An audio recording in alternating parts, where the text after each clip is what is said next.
Hi, welcome back. This is Randy Dietz at the Dancing Feeling in Warwick, Rhode Island with our third video in a series on progressive movements in waltz. As we do this, I need to let you know that this is a relatively advanced figure, that this would be introduced in the silver level, and it usually takes a student several years to get to this level. Partly because the discipline and the work in the feet and the ankles takes a while to get the body to do what we want what the brain tells the body to do. Typically takes several years for this to happen, about 3. I'm about 1 year into recovery from some treatment on my Achilles tendon, so you'll see me wobbling and struggling to do what I'm asking you to do. That being said, be patient with the process, and if this is new to you, you may say, okay, this is like reading the middle or the end of a book so I know where it's going. So we had done a progressive basic and then a progressive twinkle that used the normal rise and fall. So you're going to start forward towards me with your left foot. I'm going to start backwards with my right foot. I'll be your partner for the moment. And as you step forward, we're already having the knees flexed so that we're stepping with one with our body already down. And that means that we can start to rise at the end of 1. We say commence to rise at the end of 1. Continue to rise on 2, and on 3, lower at the end of 3. That lowering is complete so that we can start an upswinging movement as we again go across the floor on 1, continuing to rise to a toe on 2, continuing to rise to all 10 toes, or the 2 big toes, on 3, and then lowering on 3 and, so that we can commence again. So once again, that normal rise in waltz, whether we're doing a progressive basic or any other figure that ends with the feet together, is commence, continue, continue, and implied is lower at the end of 3. So we have commence to rise at the end of 1, continue to rise on 2 and on 3, lower at the end of 3, commence, continue, continue, and lower. Today we're going to do, or in this video, we're going to dance open or continuity style. And that merely means that the third step of any given figure, or in the case of syncopated figures, the final step of any figure, moves in the direction that our next figure begins.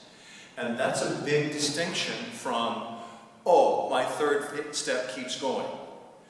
And it really is that third step targets where you want to go next, not continue so much where you've been going, although that may be the case.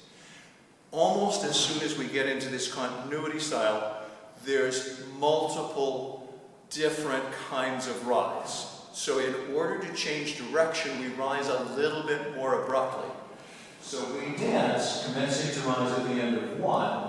Everything else stays the same. Then we place the right foot to the side and slightly forward, letting it become a side step. But we do all of our rise between the end of 1 and 2 so that we can change direction and place 3 up and lower at the end of 3. At the end of 3, as my right ankle passes my left, I'm going to pass through the same position in equal 2 that you would have had you done a close twinkle and lower with your feet together. So we dance, commence, up, up, lower. So we have commence, continue on 2, up on 3.